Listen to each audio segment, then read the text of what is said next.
Welcome to Miami's Man Cave. Thanks for joining us. You know, what's a man cave without talking about alcohol, about bars, about drinking establishments, about places to wet your whistle. So recently in the Miami Herald, I saw an article about a bar that I've never been to called the Champagne Bar at the Four Seasons Hotel at the Surfside Club in Surfside. It's a mighty big mouthful for the name of a bar, if you ask me, but it is supposedly been named as the best hotel bar in the United States of America. I've never been there, but I know someone who's been there. I know he's been to all the bars. My good friend Jay Miller, and he's here joining us in the Man Cave. How do you like Miami's Man Cave? I like Miami Man Cave, and I've not been in here before, so it's not exactly what I expected, but, you know, it serves a purpose. It does. It's a place where I could congregate, get away from that old lady of mine, get her out of my hair, come with the guys. And what better topic than drinking establishments, drinking holes in Miami. And I know, Jay, you know all about them. So before we get started, and because I want to kind of do the round robin here for people watching and don't know about the really great places to catch a cocktail in Miami, right. I know you're going to let them know. But before we start, this bar, the Champagne Bar at the Four Seasons Hotel at the Surfside Club, first off, I think they might want to shorten that name a little, but you've been there. Is it good? What's the good in it? I have been there, and it's a beautiful bar. It's got all sorts of atmosphere to it, palms inside, high ceilings.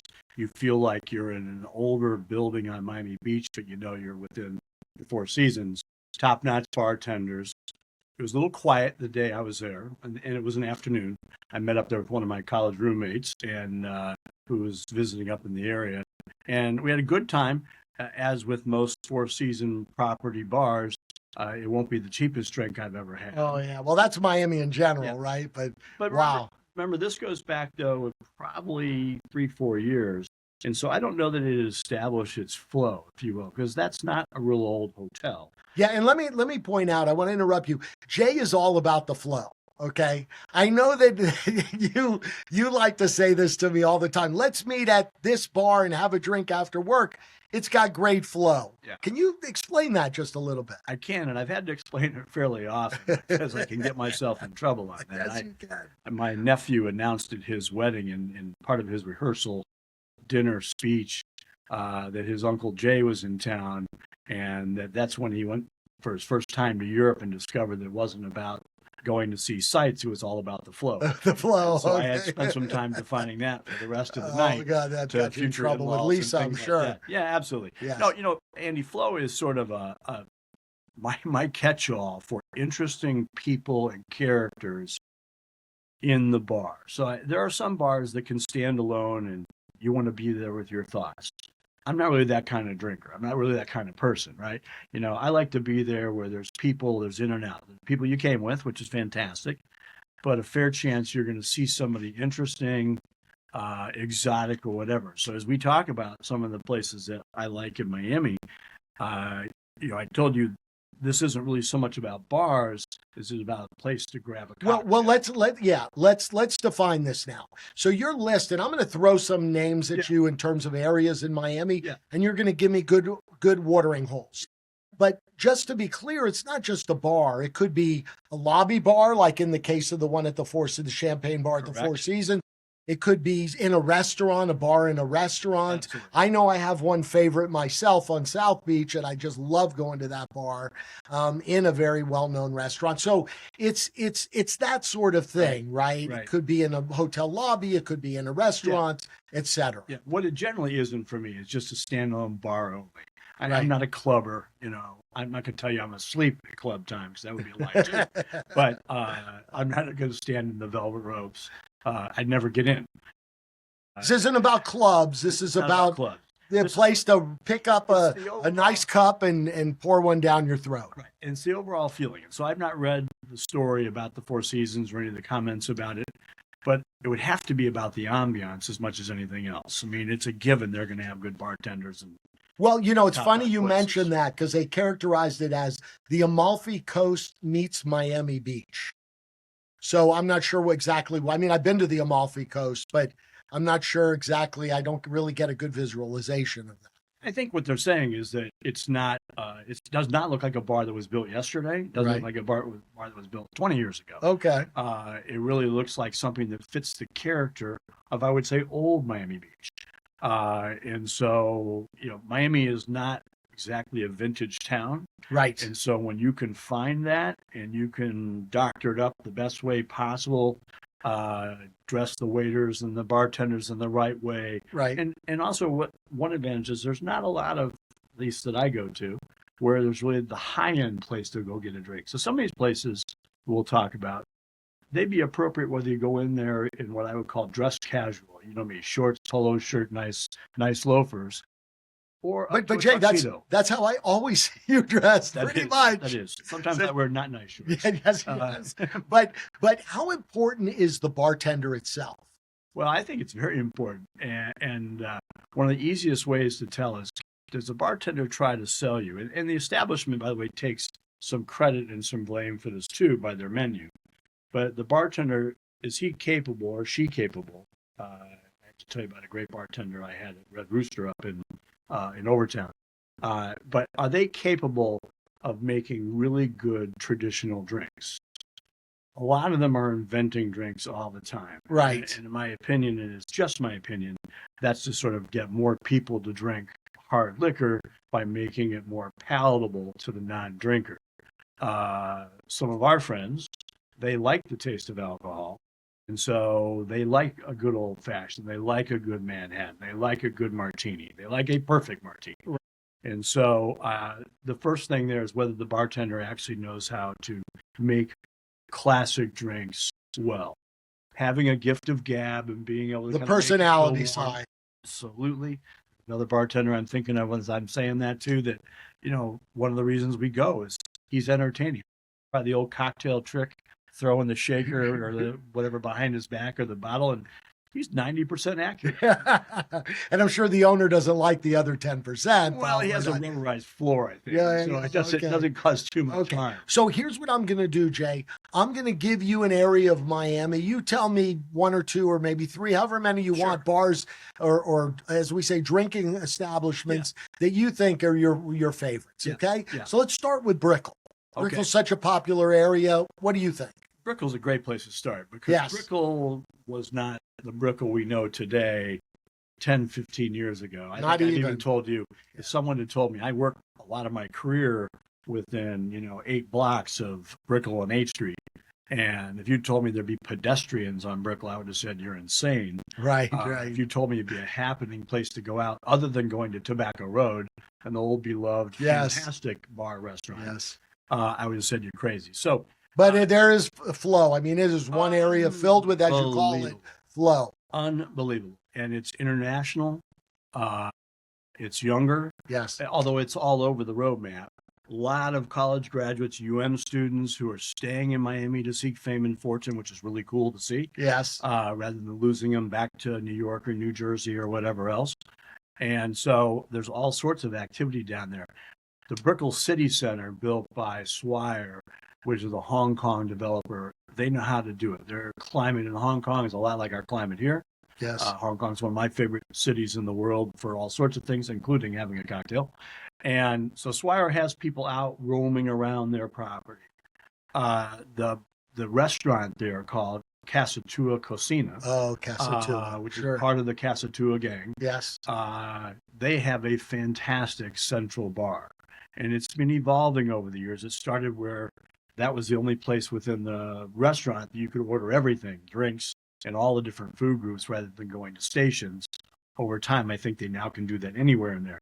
But they have a rectangular bar, so you have great line of sight to see who's there. Oh, the infamous line of sight. The line of sight, which goes with flow. If you don't have a line of sight, you can't possibly identify it. It's a really international crowd. We went my wife and I went probably 3-4 years before we talked to somebody who actually was from the United States originally. And it makes it really interesting. People are friendly. I mean, I know as a city, we don't necessarily get credit for that. We have a bad rap with that. Boy, I'll tell you what, you go to Casa Tua at the Brickell City Center, you're like, that's just BS. And so you have bartenders that can make anything. you want an Aperol Spritz. I would say that consistent with Casa Tua, they do the Italian aperitif type drinks and so forth, probably better than anything else, but they do it all really well. Great gin and tonics, great martinis. The food is fantastic. And so sitting at the bar there, talking to people on either side of you who are very likely really curious about Miami and have questions about this or that, we can learn a lot about why they're visiting us or why they're staying here. Great conversation with a young lady one night about can she afford to stay in Miami, and that was that's an ongoing ongoing conversation. Right? Yes, absolutely. So Casa Tua is one. Give me another. Do you have another in Brickell that you? So I like River Oyster. Which I love River Oyster. And as you probably remember, there was Michael's the owner. Yeah, there was an older River Oyster. Yes, same guys, right next to Tobacco Road. Correct. Just down the street. Yeah. Same Tobacco Road guys. River Oyster stood the test of time. Michael and Joni are the owners. They moved over to 7th Street, one way westbound. And they have a fantastic inside, not too big. I mean, big enough they can accommodate a fair amount of people plus an outdoor thing looking over 7th Street. Great bartenders again. Great ambiance. A lot of noise, but not so much that you can't hear yourself or hear the people you're with. A lot of flow, particularly happy hours are sort of insane over there. Really? It's a very professional crowd, and I don't mean the bad professional, I mean the good professional. Right. And I don't think there's any professional really bad, but I get where you're coming from. It was more of an arrest issue I was thinking about. But anyway, a legal piece. And the one thing it made me think about when I was saying about the noise of the level is the conversation level brings up the noise in the room. The music, I couldn't honestly tell you if they play. I can tell you for sure they don't play their music too loud. There may be some background music. So you can have a little banter with the flow as it goes by, right? Absolutely. Talking to each other. Again, another one that has a lot of people who are visiting, staying in one of the hotels in the Brickell area, who are over there having dinner. They've heard about it. Right. They have great food, by the way. I mean, seafood, they do it as well as anybody in town, right? Yes. And they'll cook it pretty much however you want to do it. And so, you again like talking to people, you like watching the flow, and we almost always feather from the bar into having dinner. So that our original reason for going is having dinner, but I'm a big have a drink before dinner, maybe have a drink after dinner. So you're arriving at typically when you go to a place like the River Oyster House, you're getting there a half hour, an hour early, and you're having a cocktail or two before you occupy that table inside. Absolutely. And whether I'm sitting at the bar to do it or I'm standing behind the bar or sitting with little bar tables, it really doesn't make any difference. You're talking to the people that are with you. Friends will walk by, people you haven't seen for years. I'm lucky enough to have been here most of my career in there. I thought you were going to ask me what time do I normally get there. And so if I have my way, it'd be about 8:30 or 9. I've adopted the late dining mentality. If my wife and her friends have their way, we'd be there 6:30 or 7. Right. And so we split the clock. I'm not sure Miami's such a late town anymore. So. No, not so much. Well, especially when you start aging out a little bit, it changes. Yeah, absolutely. But let's talk about our stomping grounds for a second. South Miami. Yeah, South you Miami. and I, we met through South Miami politics and things of that nature. And we usually meet my office downtown South Miami. You live in the city of South Miami, just blocks away from the town center area. I'm actually wearing the new district logo on my head. Give us a little something about South Miami, a couple of the spots you really like there. Yeah, well, I mean, I'd have to say that number one in my South Miami, Kitchen 57, which the old town. A lot of people know as town, and I'd be very surprised if I don't call it town somewhere. Place. Yes. And so your flow, and I don't. Michael Altman, the owner. Michael's great. Yes. He's visible all the time. Yeah, that's great. So, I love that. I love that in an establishment. Completely. I mean, he is really making sure that his folks are executing. He also has one of the best waitresses / server in Anna, who has been taking care of us going back to the days of town. Yeah, she's been there forever. You hear that? Remember Anna at Kitchen 57. I almost said town. Yeah, I know. Well, I was about halfway there too. And they make good drinks. They seem to draw a lot of people for lychee martinis. I'm not sure I understand that one, but to each his own. You can sit outside or inside. Outside in the right weather, which is a lot of the time, because they've got the great covered Yes. archways going through their breeze, they've got Yes. fans set up in there. And so you always see people who leave. And I want to make sure when I said locals place, it's not locals exclusively. There's lots of people who've never been there before who wander in, and they seem to be greeted just like everybody else. I mean, you can feel comfortable going in there. I concur. Just the other day, and I think you heard a couple of us talking about this, we saw a couple of the University of Miami football coaching staff. Yes. And they were, I think, conducting Well, interviews. it's funny you mentioned last week I had David Arbetter here in the Man Cave, Right. Arbetter's Hot Dogs, and I told him the story about how we ran in town or Kitchen 57. Yep. We ran into Mario Cristobal and Jason Taylor, Right. and I told him the story about how, you're a fellow Gator like me. Yep. And how he insisted we do the U, and you were trying to do one of these. You were doing one of these. He thought you were going to do one of these. That's what he was making sure. Yes. So I understand why Coach Cristobal is having great success. Yes. Because he's detail oriented. That's he for was sure. Absolutely sure we were. Oh man, I love it. With the Gator chunk. Yes. And so he was watching very closely as I put my hands. He rearranged my fingers at least once. But you see those people at town or at the Kitchen basketball 57. players, Heat players, and it's fun, and nobody really bothers anybody. Yeah. To hang out. It used to be, and still except Josh Liebman, he bothers everybody. He bothers everybody, which is how he started talking to yes. Coach Cristobal and Taylor. Yes. That used to be a big cigar smoking place outdoors because they had the luxury of being on a corner with pretty good cross breezes, and that seems to have slowed down a little bit. But the bar and the restaurant crowd and the food is really good. And the food's great. Well, anything else in South? I'm a creature of habit. I end up at town or Kitchen 57 almost all the time. That's my fault. Yes, you caused it. I end up there almost all the time. Yeah. And so, but what other place should I go to in South Miami? Well, it's not technically South Miami, but the Beauty and the Butcher. Oh, across Red Road. Correct. What was in the old space that was Jake's and Shula's. I don't know what else. Yes, I haven't been in there. It's very good. It's the same folks that run Bayshore Club. They used to run. What's the place? Glass and Vine. And Glass and Vine. It's part of that group. They've got top-notch folks in there. We went in the other day. I had been in there for probably 3 months or something like that, which is a long time. And one of the women who used to wait on us back when they were over there at what was it, over the, I think the name of it right now, the country place, sort of a knockoff of the place on the beach. Anyway, she came up and gave us a big hug. Macaluso or something? No, what's the one on South Beach? It's on Lenox and Lenox. Oh, I don't know. And 16th and Yardbird. Yardbird. It's sort of a spin on Yardbird. I see. And so they run a good show in the Beauty and the Butcher. The food is excellent. Their happy hour menu is really good. And I know we really make this to be about happy hour, but it is when I'm out probably the most. And that's always nice when a bar, you put value in that when the bar has like this happy hour menu. So you're getting things a little bit reduced in terms of pricing and something to not nibble on while you're getting sauced, right? Yep. And they have, interesting is they have drinks that they've concocted.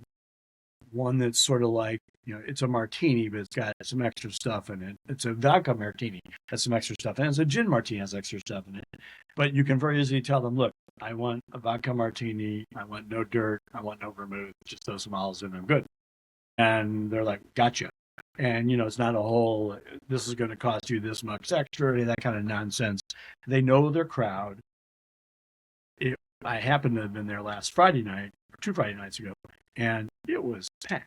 Really? Absolutely packed. And that used to be when it was Shula's, and I don't mean to be crude here for a second, but I know that women dubbed as cougars used to go there quite often looking for younger prey, these cougars, right? Yeah. Is that still the case there? You see like these older ladies kind of coming on to younger guys? I think the crowd in general is not as young as it used to be on either side. There probably are still some cougars there, but it's a real mixed bag. It doesn't seem to draw the university crowd. But then again, I have to remind myself that only like seniors are old enough to drink. Right, that's true. That's probably why.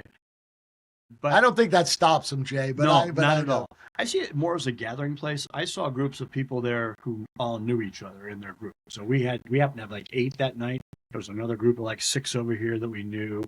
Saw a local mayor who I should probably leave unnamed. He's our mayor, um, who was in there having a drink with someone. So you just run into folks in there, You run into and they take care of you. The man again, like Mike over at Kitchen 57. yes. The manager visible there all the time. I see him every time I go in there. Yeah, and He that makes comes you over to feel say hello. it makes Yeah. you feel special when you Yeah. go to a place like And that. they execute. I mean, his staff is paying attention. They don't just phone it in. And that's important. Let's stroll down to the Grove. Give me a 1 or 2 places in the Grove. Well, a sister to them, Bayshore Club. You can't.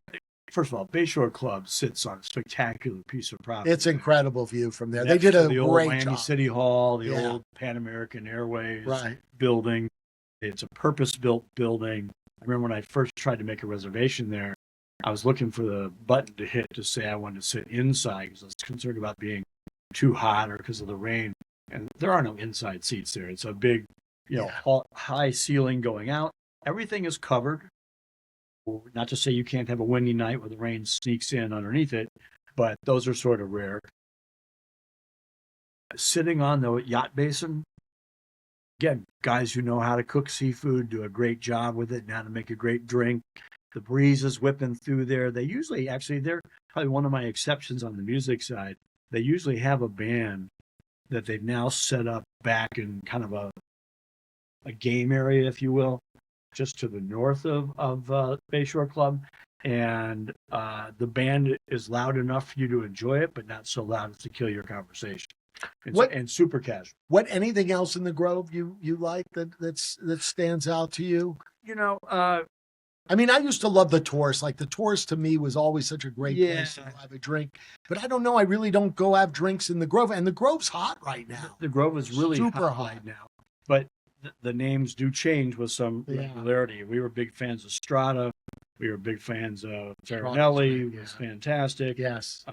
Mauricio, who owned both of those, fantastic guy, great chef, great manager. But he moved on. Nothing that draws me. Well, I take that back. The place on top of, I think it's the Mr. C's, the hotel there. Yes. The place on top of it. Yes. That looks out over the yacht harbor. Yes, I'm not sure the name, but I know exactly it's an Italian restaurant with a very elegant bar. Okay. And bartenders that really know what they're doing. And there you actually, you really feel like you've walked into sort of a Milanese place with a view. So it's open. You don't feel, one of my big beefs is feeling enclosed. And so, if I went dark and dingy, I would go back to Chicago. I don't mean any offense. But I like openness. And so the bar at the top of that hotel, Mr. C's, is a good place to go chill and have a cocktail. Worth going. It's laid back, but it's usually vibrant. So Jay, I avoid Miami Beach. I got to confess, I avoid Miami Beach at all costs. But I know a lot of people don't. Obviously, it's our most popular tourist, South Beach, our most popular tourist destination in South Florida in the Miami-Dade County area. And I do have one place, it just has a fun place in my heart to go have a cocktail. Tell me your places in Miami Beach. Tell me yours first, because I want to make sure Well, I love the bar at Joe Stonecrop. Yeah. Sometimes I'll even, I've been on South Beach. It's been a while, but I've been on South Beach where I haven't even eaten at Joe's, but I went there to have a cocktail. And when I first went there, one of the things that someone told me, I think it was my brother or someone said, oh, you got to have a vodka gimlet. I had never even had a vodka gimlet before. I'm not really a huge drinker. And so I tried the vodka gimlet. I'm like, this is spectacular. Right. I don't know what they put in. I know there's lime. I know there's vodka. Obviously. What else do you need? But yeah, just nothing else. But the way I think they put a little bit of rose water or something. I don't know what else they put in it, but it is spectacular. And you drink one and a half of those, and I am in a good place mentally. So I would have said Joe Stonecrab first also, actually. And part of it is it has flow at the yin yang, right? Yeah. Oh my So God. Does many it people ever? visit Joe's. I mean, I Yes. don't know if there's any restaurant that actually serves more people in Miami, if not the country. And so everybody, you know, the way they come in off the valet and everything else, they march in and they go over to the maitre d' to check in, and you know, And they're always waiting, so they're walking there's around that always waiting. bar. So you're going to be coming back to the bar, Right. and so over the years, I've gotten to know some of the maitre d's to the point where they know I really am not there to try to get seated immediately. I'm there to be told, yeah, we'll take care of you. Why don't you have a drink Right. first? Right. And so I love to go back to the bar. It's an old-fashioned bar. Those bartenders can make whatever you want, Yeah. and they do not skimp on Anything. the pours Right. at Yes. all. Just the people watching, 'cause that is a huge international crowd. Everybody wants to go. There's, you know, back in the day, I remember when the Super Bowls was going to happen up at what I would call Joe Robbie Stadium, Right. probably till I die. And, you know, a group of people from Chicago were sitting at the table, and Don Shula walks by and says, "How y'all doing?" And they're like, "It's Don Shula," you know. Like, yeah. And he's just one example. Yes. And also it's fun in there to kind of figure out who may have been there before. Yes. Because they seem to spend a little less time in line. But I love that. But I'm going to give you the counterpoint to that, I think. Okay. Which something you said earlier made me think is Max Club Deuce. Oh, I love Club. I haven't been there in. Is it still there? Oh, hell yes. Hell yes. That's on what, Espanola Way? Yeah, it's like 15th between Washington and Collins. Yeah. Yes. And there's a sandwicheria across the street. Oh my God, I used to go into that place all the time, and I was always drunk when I went in there for some reason. One pool table, Yes. a jukebox, Yes. and an old bar, and Club Deuce. And they make great drinks, and they're in sort of like what looked to be old Howard Johnson's juice glasses or whatever. I mean, it's really good. They'll make whatever you want. It's basic. I mean, don't be going in there and asking for a. That's probably not where you're going to get the pomegranate martini or whatever in Max Club Deuce. And it's pretty legendary. Anthony Bourdain taped a segment in there years ago. That's a great one. Because the owner was just about to turn 100. And I remember the owner's words were, "Nobody gave a shit about me when I was 99. Now I'm 100. All you guys want to come. All you guys give a shit so now." I'll tell you one other thing, which is there's a meeting amongst a lot of the big marathons of the world meet together to do their analysis and talk about their business plans and stuff like that. And so they've had that meeting in Miami a few times. And they go to Joe's Stone Crab and they love it. Have a great time, think it's great. One year I got a bunch of them to get off halfway back to their hotel, which is up the W up at 22nd or whatever, and at Max Club Deuce. After that, that's all they want to do when they come to town. Let's go to Max Club Deuce. We don't know where we go to eat. You know, it's funny. So when I was in the radio business, we had all our reps from Cats that would sell our time locally to the national agencies in New York, Atlanta, Chicago, Dallas, etc. And they all came for what's called a market visit. Right. And we took them to Lario's for dinner. And then about half of them, the group, I got them to join me for cocktails. Right. First, next door was a place called The Spot that was owned by Mickey Rourke. Okay. Yeah. And it was more of a, music dancing place. And then we went to the Club Deuce. We had a meeting with all of them the next morning at 9 a.m. I think half of them didn't show up till about 10 o'clock. Yeah. It was ugly. Which is a sign of a good night out. Yes, great night out. So there we got our Miami Beach. How about down any other odds and ends ones in downtown Miami, a couple other places? I think for pure ambiance and also great drinks and great food, but they violate my sound piece a bit because their live band is indoors, or at least it was when I was there, is Cafe La Trova on 8th Street. Great food. I think it's a Michelle. I've never been there. It has a named chef. The bartenders are excellent. I mean, some are like second generation, third generation. But Cafe La Trova? Cafe La Trova. And it's got an elegant bar. They can make anything, particularly within the rum world, but anything. The food is outstanding. And so it's definitely worth the trip. And you'll feel like you went back to old Cuba. I mean, based on pictures I've seen of old Cuba. And so that's one great place. How about Ball and Chain? What do you like? Do you like ball? Have you been into ball? I've been to Ball and Chain a couple, 3 times. I love that place. I love the character of it. They also they hosted there. I think they're generous folks. They hosted a fundraiser for a Guitars Over Guns charity that was just fabulous. And I mean, they couldn't have handled it any better. And I like the fact that they fought through the BS that went on with the people trying to close them down. Yeah, in the city of Miami. Yeah. That was a bunch of their money, but they're survivors. They're there. I think they're going really strong. Good for them. Yeah. The other place that is a little off the beaten track is Red Rooster, which is up there in sort of, I guess it would be Overtown. Yeah. Yeah. And they're well known for having great food. They have a great bar. They have high tops around the bar where you can have dinner or you can have your drinks. The bartenders there are really good. So we were in there with a group of about 8 people. This is probably 2 years ago. And I was very specific about how I wanted my martini made. You usually are, Jay. And so the main bartender came over. She came over and she said, I just want to be clear that what my waiter told me is what you want. And I said, absolutely. And she made it perfectly. There was no yellow haze in my drink from snuck in vermouth. There was no simple syrup. Miami people will put simple syrup in everything. Anything. Yeah. It was shaken, ice cold. It was perfect. And so we got to talk. It was shaken, not stirred? It was shaken. Yeah. If you want it really cold, you got to shake it. Yeah. That's just the way it is. If you want a little baby icebergs in there, you got to have it shaken. And so I started talking to her and I said, I'm having a party at my house. I was about to turn a ripe old age. And I said, would you have any interest in bartending? She said, yeah. And so she came down to South Miami.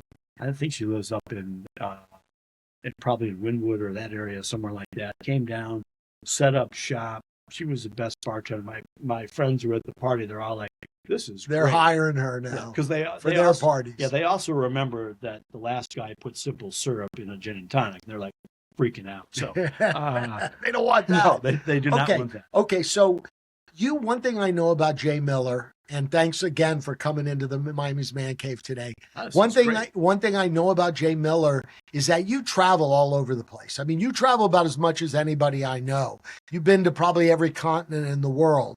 So I want you to give me, I'm not going to be specific in terms of cities. I know I could probably throw cities out there and you'd hit me with a bar or two quick, but give me 3 or 4 2, 3 out of the United States of America, or maybe out of Miami, let's say, that you think somebody who's traveling to that particular location has to go to. So should I go with the country of Illinois?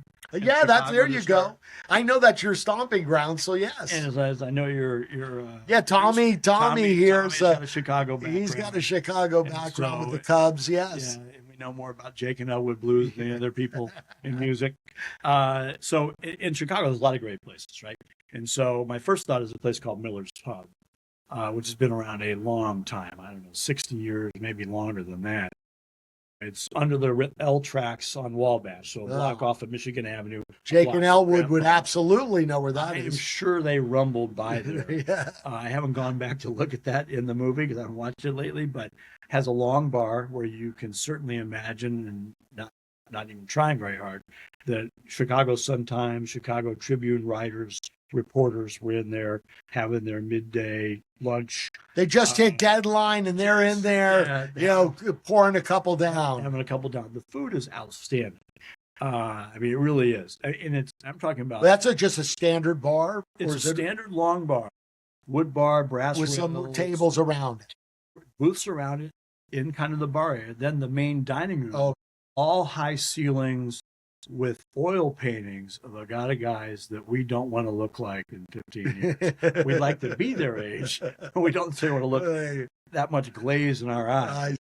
And so we actually kind of kid around sometimes. We're in there. Hey, that's a picture of you. And so it just has this great ambiance. Those guys make anything. And they're good bartenders. I remember going there. It's a big holidays. It's mob, so you just have to get there and wait it out. Everything moves pretty quick, though. And so you go in there, and they have a drink called the Ben and Jerry, and I have no idea what is in it. It comes out, it's red. And I kept asking about it to a bartender that has waited on me a few times with my friends. And he kept going, "You're not going to like it." One day, he just got tired of me asking about it. And so he put a shot glass of it over in front of me and said, "Here you go, knock yourself out." And I you know, drank a little of it, and I could see him looking over to see my reaction. I go, "This is terrible." And he goes, "I told you." And it wasn't, he was kind of pissed that I'd wasted all that time. I could have just trusted him on this whole thing. So they have all sorts of beers on draft. They just great food.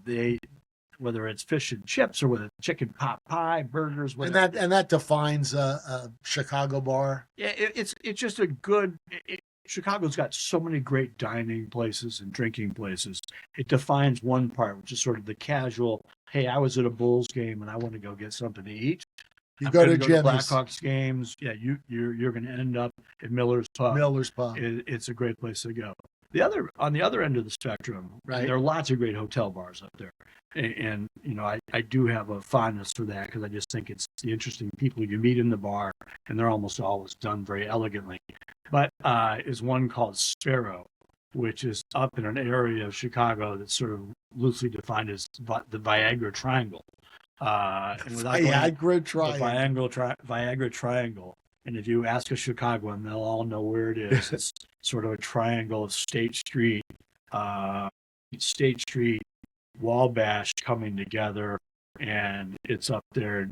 There's a number of steakhouses and things up there, and it would appear that there are a fair amount of men and a fair amount of younger women hunting I don't know if that's really true, but I would just say that it's an interesting dynamic going on there. But there's also some places that are really youth focused, like a place called Hangy Uppy, which is legendary, but we're way too old to go to. Next door to Hangy Uppy is a place called Sparrow, which is very subdued. There actually is no sign with the name on the door. There's a guy standing outside with a phone, standing by the door. But it's sort of like, you would have to have knowledge of it. You got to know it's there. It's no little window opening up with the face. No. Correct. Actually, when you and I were there at the convention, at the DNC, I took a bunch of people over there who'd never, even some Chicagoans, who never knew of it, and they all thought I was taking them to Hangy Uppy. They're like, "We're not doing this." You're bumping them off or something. I'm not taking you there. And that group in there, they serve, I believe, no food. So it is actually a pure bar, but not a surprise. The bar used to be, some of the walls of the bar used to be part of a hotel lobby. So there's actually keys hanging on the little slots. Oh, that's cool. And so it's a dark wood bar. The lighting is low. The music is subdued. They aren't a place where they'll pack you in deep at the bar. If there's a seat for you, you can go in. If there isn't, they're going to make. They're not there. Okay, so they don't want to move it through. They're not looking. They aren't looking to be the fad bar, right? They're looking for people come in and drink. Correct. And so, what's the name again? Sparrow. And those guys, the bartenders, and there's mostly guy bartenders there, but I'm sure there's a couple women in there too. They make fantastic drinks. Anything that we would make using whiskey, they can make using whiskey and make using rum. Really interesting, good rums, like El Dorado rum from Guyana. They can make all this stuff, and it's just perfect. I mean, if you want to go have kind of a, 3 people sitting in a small top table listening to some music, and people watching and all the rest of that stuff, and have a good drink, it would be high on my list. It feels very Chicago. Okay, let's get out of the U.S. Give me 2, 3 before we finish here today. Give me 2 or 3 places outside of U.S. I mean, you've traveled everywhere across the world. Yeah, practically. There's a lot come to mind, so it's hard to limit. So you're going to be back in the man cave to give us more in the future. So. I'll give you the first one as I happen to glance over at our whiskey. So I've been to Lima each year for the last 6 years or whatever. Lima, Peru. First, because as you know, I have a little investment in this whiskey company.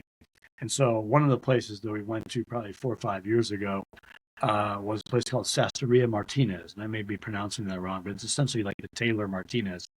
And so it's on the ground, it's underground, down a floor in a nondescript little shopping mall with maybe 3-4 tenants on the top floor and 2 or 3 here and then down there. And so you go down there and you go into this tailor shop, and you go in and there's somebody in there, a man or woman, who are dressed in like a 3-piece suit, and they've got a tape measure around their neck, and you are sure that you got this wrong. You're in the wrong place. In the wrong spot. And so, but you make it apparent that you're looking for Sasteria Martinez. Yes. And supposedly they'll ask you, the password is, what are your measurements? Now, no one's ever said, you just say double X and off you go. Or do you say I'm a 48 regular or something like that? They've never pushed us that hard. But what'll happen is you'll go in there, and again, there's no line because it's not like a heavy flow place. They're not trying to be faddish.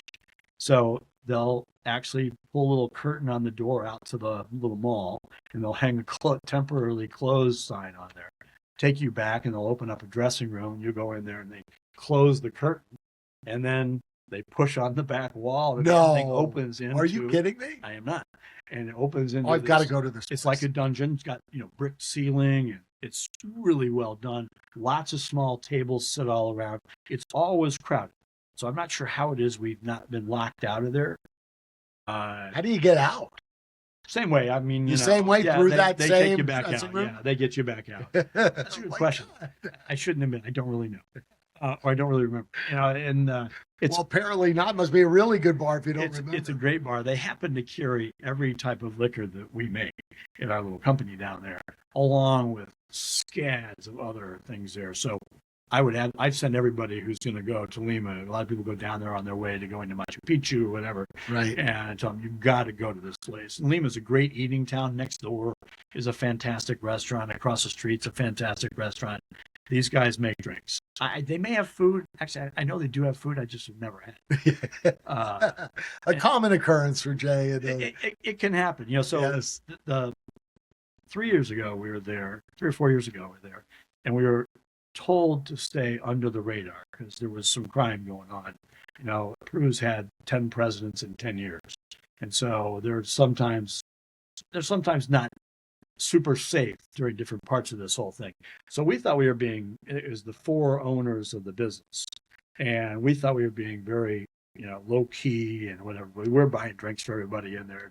Yeah, that's not low key. And I'm the littlest guy of the 4 guys, and we're raising hell. Anyway, we go out in the street, and some guy walks up to us in a suit, and he says in perfect English, he goes, "You guys are American, right?" And we said, "Yeah." And he said, "What are you doing here?" We said, "Well, our whiskey business." And one guy said, "I live here." And we go, "Who are you?" And he goes, "Well, I'm the small business or business attaché to the U.S. Embassy." And so after I said, "You're a spook, right?" And because I'd had a couple of cocktails, right, and he denied it a lot, so it makes me think I might have been right. Yo, anyway, you were 100% right. Who knows? Right. But we somehow ended up being the liquor sponsor for the 4th of July party at the Lima U.S. Embassy. See, that's nice. U.S. Embassy. And so it was a fantastic contact because we're so bad at being undercover. Well, you got to give me 2 more, and these are the 2. I need one from Europe. Okay. And as you know, next month I'm going to Thailand. Yes. So I need to hear one in Thailand. We'll get to that. We'll get to one over there. But I'll give you the Thailand one first because I know you met someone in a bar in Thailand. You told me about meeting a very well-known actor from White Lotus in a bar in Bangkok. Yeah. Walton Goggins. Yes. Well, we didn't meet him in a bar. We met him at one of the hotels on Koh Samui where they were filming White Lotus, and we're big fans of his and the things he's been in, the Righteous Gemstones, Vice Principals, all that stuff. Yeah. And Hateful so, Eight. and he's a piece of work. But, in person, he seems a lot like what he is on film. So really? We saw him, we were going down to breakfast, and he was having a little cafecito at the hotel we were staying at. And they take you down in golf carts because it's real hilly. And he was down there, I think, chain smoking and knocking back cafecitos. And I yelled out, "Hey, baby Billy!" Baby Billy. And whoever he's talking to, he hung up on him and stopped to talk with Really? us. And so we talked about New York. We talked about, other things he was doing. And my wife goes, "I gotta know, are you going to do another season of The Righteous Gemstones?" He goes, "Well, I'll tell you, little lady, I'm going from here to Bangkok, where I'm filming a few retakes. I'm going to my favorite city in the world, Charleston, South Carolina, and there will be another season." Oh, wow. And That's great to know. Yeah, it was very good. So in Bangkok, you've seen, what's the bachelor party one? The one. Oh, yeah, the Hangover, right? Hangover Thank you, 2. Tommy. Hangover 2 was in Bangkok, at least Hangover 2. Yes. And there's a scene where they're up on the roof of this tall building in a bar. Yes. And they're negotiating for their lives up there, I think, with some bad guy. That's the top of the Labua Tower. Okay. And it's the Labua Sky Bar. They may have renamed it since then. And you got three 360-degree views. It's a center bar. It also used to be in bonfire ads. I was like, I know I've seen this place before. Gotcha. And that's where it was. It's lit What's blue. the name of that? Labua? Labua. Sky Okay, I'm going to have to check that out. And it is fantastic. You go there for a drink because it's a stunt, because you'll see lightning off in the distance over here, and you'll see things going off over here. And then you look over the rail after you get your drink, and you realize they definitely have different liability rules in Thailand than we do, because there's really nothing to keep you from. I mean, it's like there's no warning, don't get near the edge. It's kind of creepy. But anyway, it's a great bar, and one definitely worth going to. My favorite bar in Asia, and hopefully you go through there, would be the hotel lobby bar at what is now the Regent Hotel. Used to be the Intercontinental Hotel in Hong Kong. Okay. It's on the Kowloon side, looking out over Hong Kong Harbor. You got the Star Ferry going back and forth. Every night at 8 o'clock, there's this crazy laser and fireworks show. Wow, and that's at the Intercontinental. It is an IHG brand. It was originally the Regent Hong Kong. It was a famous old Hong Kong. Okay. Hotel. Then Intercontinental, I guess, bought it, renovated, renamed it the Intercontinental Hong Kong. It ran that way for, 20 years. And then during COVID, they shut it down and renovated it again and came back as the Regent. So it's their high end. So the high end of that group. Yes. And the service is great. And it's where I have my first, what I call the Hong Kong martini, which is probably like the gimlet. It's essentially, 4 or 5 parts vodka, 1 part Grand Marnier, a couple pieces of lime squeezed in there, shaken and served up with a twist of lemon. It's an outstanding drink. And outstanding drink where you have an exotic locale that can't be beat, with views that are off the chart. And that's important. I mean, so okay. Give me one last one, and I'm going to pick a town this time. Okay. City. Londoning. I want to know, my next, I'm planning, kind of tentatively planning Wimbledon, London, right. 2027 is what I'm kind of thinking about. And so I wanted to go to the best bar in London. Yeah. You tell me what that is.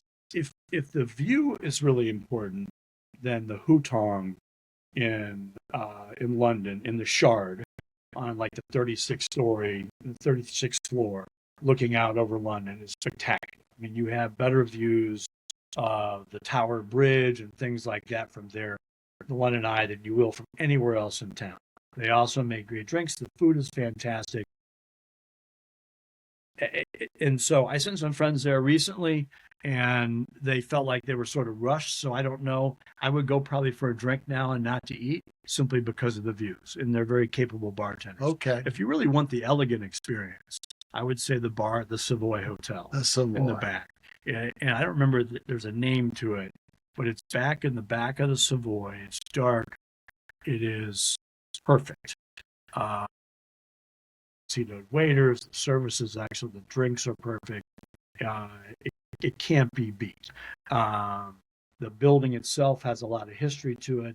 I noticed the other day there was an ad. We have some friends that are over there right now, and they're hitting a few of my picks, right? And one of them was the Savoy, and I pulled out one of the champagne brands is advertising themselves using the Savoy in their bar as the background. Gotcha. So I'm like, okay, well, if they think it's pretty good, maybe maybe I'm on the right track. It must be really good. So have you heard your favorite bar in Miami and South Florida, Miami-Dade County?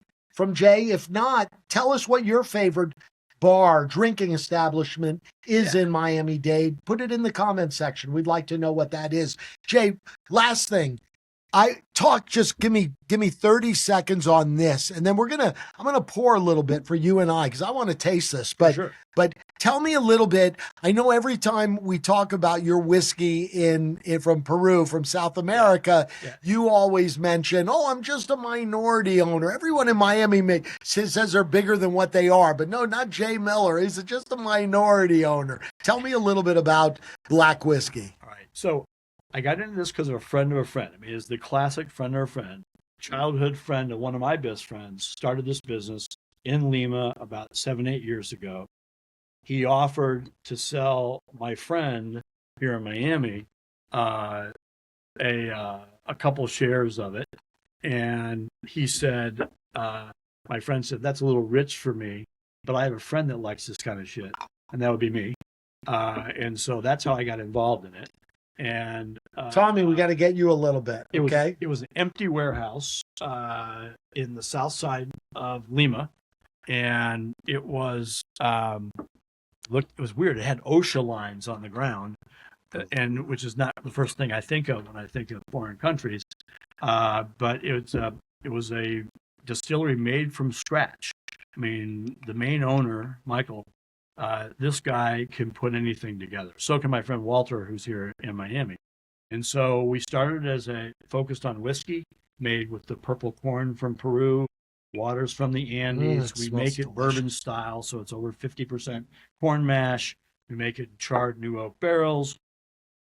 We age it and we produce it. So the bottle we're having here is one of our single barrels.